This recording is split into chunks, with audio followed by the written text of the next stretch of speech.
Assalamualaikum Cik Hasna. Nasi kukus. Cik Rohan ni buat apa kat sini? Cik senang kau pergi honeymoon. Honeymoon pula. Okey, faham. RM2. Boleh lah nasi kukus tu. Lauk bagi paling sedap Cik Rohan ni masak hari ni. Okey, so kita ada puyuh goreng.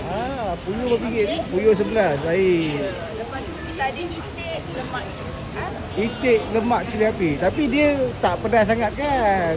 Manja-manja je. Ya ke? Serius lah. Baik. Itik berapa ringgit ni?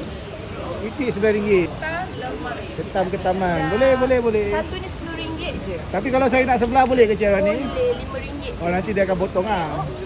Lemak cili api. Kali sama harga RM7 kan? Ya. Lepas tu kita ada sotong. Oh, ni goreng kunyit. Oh, so goreng kunyit ada dua je lah. Daging dengan sotong. Kita ada clams, lemak cili api, satu mangkuk. Lem lemak cili api RM4 saja.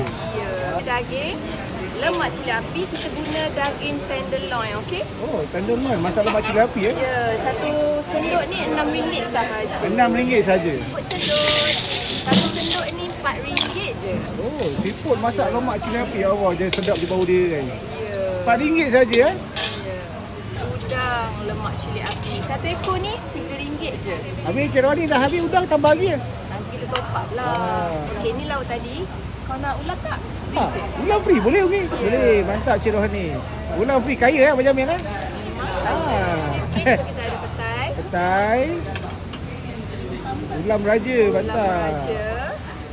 Salad. So yang ni just ambil je lah cuma Cik Rohan ni kan? Cuma kacang botol. Kacang botol. Sambal belacan. Sambal belacan.